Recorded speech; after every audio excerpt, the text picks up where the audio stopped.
Hello, my name is Judith Fields, and I'd like to share with you my digital portfolio. I was intimidated by just about everything in this class when I read the syllabus. So, in spite of a lot of unfamiliar hard work, this has actually ended up being my favorite class. I have learned so much. So, let me take you on a tour of what proved to be my very first challenge, which was the digital binder itself. So they say a picture's worth 1,000 words, and that was never so true as when sample digital binders were shared with the class. Seeing the binders and being given some recommended sites to build a digital binder really saved me. So let me take you on my tour.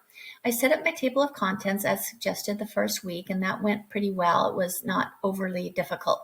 So that gave me a little bit of confidence. Week one was easily my least favorite week. I didn't feel connected to the assignments and was convinced I wasn't going to be able to do everything that was required of me. So looking back now, it's actually given me a little perspective into how my students must feel when something's overwhelming. So I kind of look at it as a teachable moment for myself. The mission statement was very easy. Writing comes easy for me, and I had a lot of ideas about an ideal school. So the mission statement was actually quite easy for me. The word cloud was not so easy. Although I got the job done, it wasn't my best work, and doing it again today, I know I would tackle it with a little more confidence and create a better product. I just assumed I would be bad at it, so I accepted the version I got as good enough, and again, maybe a teachable moment for how my students might feel.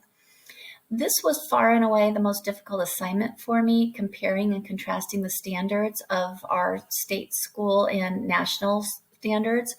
I live in California, and they tend to make everything just a little bit difficult, even decoding standards and putting them in simple terms. So the wording and trying to compare them to other standards was very, very difficult and tedious.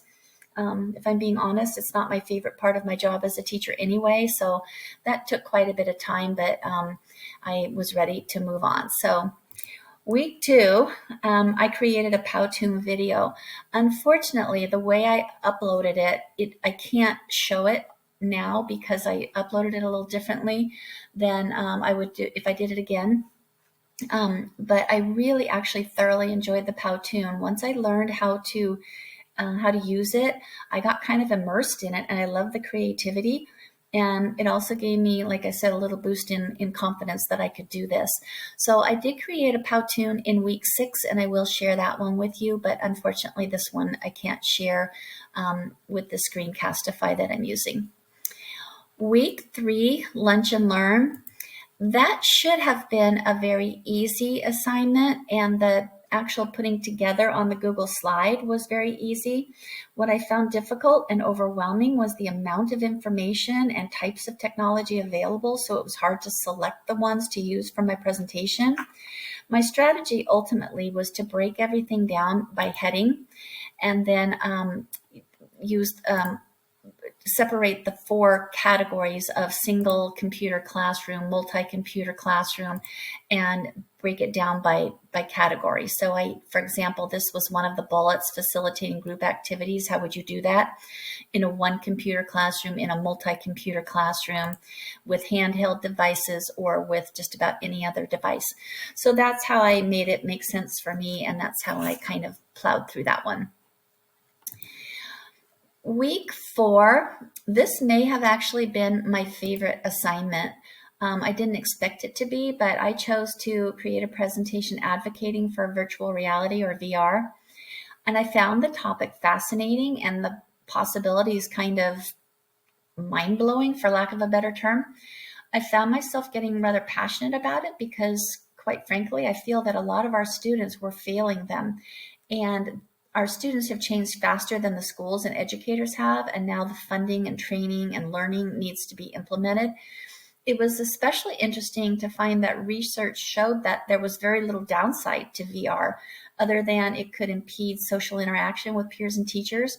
But the advantages, such as being able to dissect really a frog, but feeling like you're right there, or even, quote, visiting another planet, the possibilities were just kind of incomprehensible. And I think that we were doing our children a disservice without it. So that was a really interesting assignment for me and opened my eyes to a lot of different futuristic kind of hopes for our children.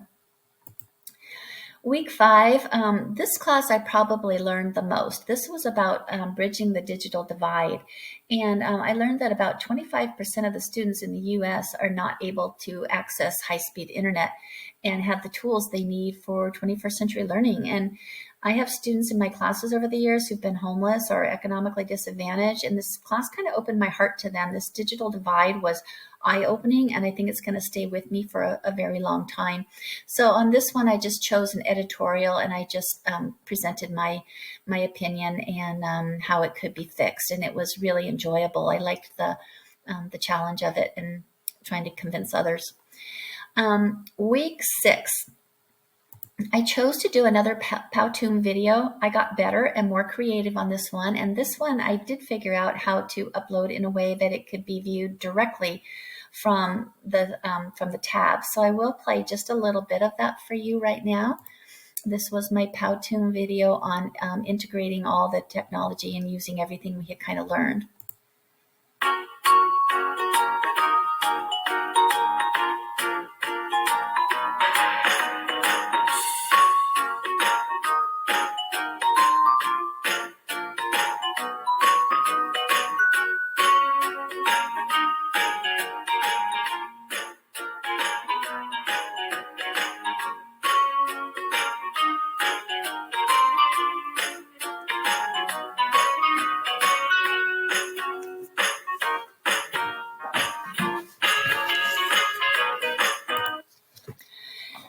So that was really a fun assignment. I really enjoyed that. If anybody hasn't done a Powtoon video, I would suggest it.